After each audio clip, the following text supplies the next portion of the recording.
Souvenir Programs here at my Hilltop headquarters, where I'm usually working on a few player profiles at once. And after doing close to 150 bios, it can be a bit redundant, so I do what I can to try and jazz it up for my 2.13 million followers. Too bad for some players, their profile will have more jazz in it than others. Some of my profiles I reread and decide they need to be made less jazzy. But almost every show will have me talking about family and perseverance, talking about all the teams these players were on over the years, playing for low pay, all the travel on buses, and all the disappointment of being sent down instead of being called up. But back then, getting called up had two meanings. One brings pure joy because you're going to the majors. The other brings grief and fear of the unknown as you are sent away to fight in a war.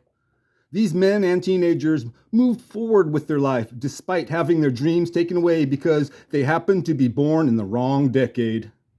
Some were right in the middle of their careers playing their best ball when called to serve, while many others dropped what they were doing and chose to enlist. When researching one player, I'll come across a good story about another player Dad has an autograph from and start working on his show right on the spot. Such is the case of today's man of the moment, Cuban-born Lazaro Ramon Gonzalo Naranjo, nickname Cholly, which he spells and signs two different ways, and only once seen him sign as Gonzalo, and never seen him sign the way he did for my dad in 1955, G. Naranjo. I point this out to show how many players signed one way early in their career and another way later in life. Cholly Naranjo was a righty pitcher who batted left and made his MLB debut in 1956, born 1934 in Havana, and his show ties in with my Al Fedorov episode last month. The two played together in the Cuban Winter League, and I recently mentioned Spook Jacobs, who's in two Cuban Halls of Fame and was a close friend of Cholly over the years. The Cuban pitcher was signed in 1952 by Washington Senator scout Papa Joe Cambria, who said the 17-year-old has a nice fastball and a dandy curve. They started him in Double-A ball with the Chattanooga Lookouts. 3 games later was sent down to Class B Richmond Colts. Most of 1953 was spent back home, starting 17 games for the Havana Cubans in the Florida International League, ending the season back with Chattanooga.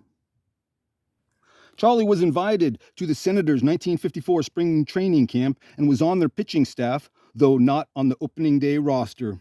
But he was there at Griffith Stadium in full Senator's uniform, glove in hand, and caught the opening day ceremonial first pitch that was thrown out by President Dwight D. Eisenhower.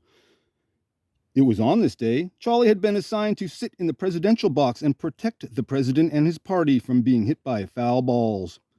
So the first pitch the president threw out bounced off the glove of Tony Roig and landed at the feet of Johnny Sane, who picked up the souvenir and put it in his pocket.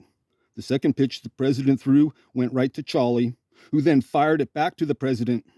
Cholly said, "He threw hard with plenty of stuff." The two chatted a bit before the president, who used to play outfield himself, politely declined the senator's offer of having Cholly as a bodyguard of sorts. Too bad Cholly's claim to fame while wearing a big league uniform was playing catch with an old guy wearing a suit.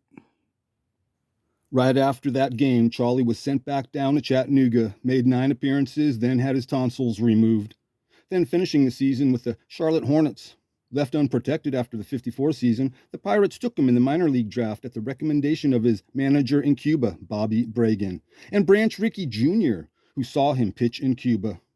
They say Cholly came to the Pirates' top affiliate, the Hollywood Stars, with some fanfare as a top prospect. But after going 4-10, he was sent down to Single-A Lincoln Chiefs. His whole career, Cholly would go back home to Cuba every winter to play ball, and his pitching improved. He started 1956 back with Hollywood, and this time had some run support. One reason was his roommate, Bill Mazeroski.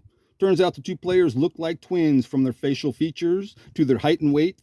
Both even sported the same crew cut. Cholly said the only way manager Clay Hopper could tell them apart was when they spoke.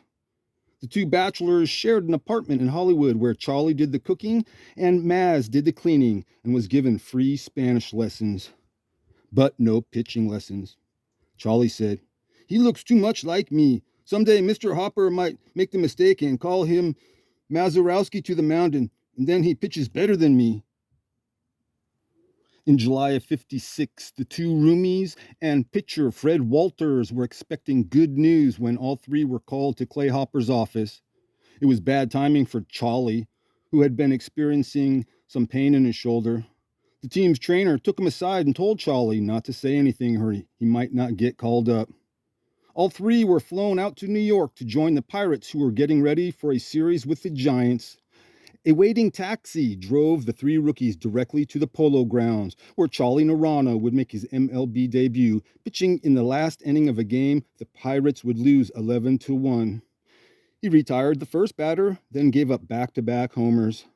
His next appearance was a start against the Cubs, giving up 4 runs in 2 innings, including a 3-run homer.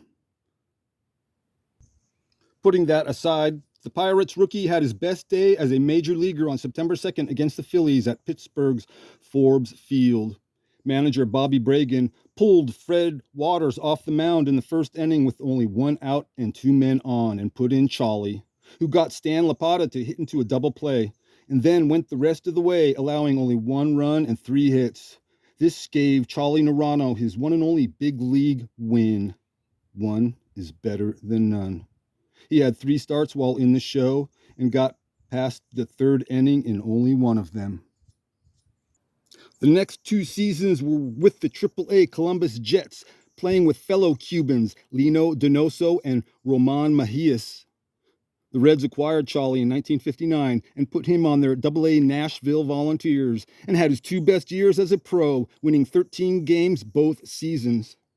Lazaro, Ramon, Gonzalo, Naranjo wrapped up his career in 1961 as a 27-year-old on the AAA Houston Buffs, playing with another Cuban, 42-year-old Ray Noble. The last of his games were pitching single A ball in the Sally League with the Jacksonville Jets. For 10 seasons, Cholly traveled back and forth from his home in Cuba to the U.S., basically pitching year-round, and could be one reason for his early retirement at the age of 27. He made 17 appearances in the majors, all in 1956, with an overall record of 73-80, a 3.59 ERA, and just over 300 appearances, with half of those being starts. He went right into coaching upon returning to Cuba, but like many former Cuban ball players, Cholly came back to the U.S. in 1991 to live out his days in Miami, and in 2017, he was part of MLB's All-Star Game festivities in Miami, as MLB paid tribute to Cuban players past and present. And Cholly was there to take it all in, surrounded by some of the fellow Cubans he played with more than 50 years prior. Cholly Naranjo would succumb to COVID-19 at the age of 87, January of 2022. I usually keep current events out of my show and, if mentioned, kept vague, though my opinion is anything but. I only want to point out there was a period of time in the 21st century America where many things were not good. The country was divided into 2 groups, those who govern under the rule of law and try to uphold it, and the other group, politicians and agitators who think it's justified to break laws if they think they are helping the downtrodden. It really is cut and dry. You're on the side of law and order, or you're on the side of politicians and TV stations that make a conscious decision to take facts and put their spin that supports their narrative with one-sided takes, calling everybody that doesn't agree with them a Nazi, and then demonizing law enforcement who are doing a physically demanding job requiring split-second thinking while showing incredible restraint as they put themselves in harm's way trying to uphold the law. Unlike those sitting at TV stations or government officials who stand at podiums and use curse words and hateful language when talking about a sitting president and his followers, when did it become acceptable to impede and disobey a direct order from an officer and then use your car to try and run him over? When did it become acceptable for city governments to tell their police force to stand down and not help other law enforcement agencies? I can't pinpoint exactly when groups of people thought that this was the best way to handle things they don't agree with. But it's around the same time that a convicted felon named Floyd, who was just out of prison again, on parole, wearing an ankle monitor, had multiple illegal drugs in his system, and was caught passing fake $20 bills at a convenience store. By George, there it is. That's when things really started going wrong in America. The two most difficult jobs are a teacher and a cop. Neither get the pay or respect that they deserve, unless you play one on TV. I say these things for my relatives in the coming years so they can hear my want of a moral and civil society. And that I was not off kilter with my stated opinions that are just common sense and in line with the ways of yesteryear, when men were not allowed to play in girls' sports or marry other men. Weird.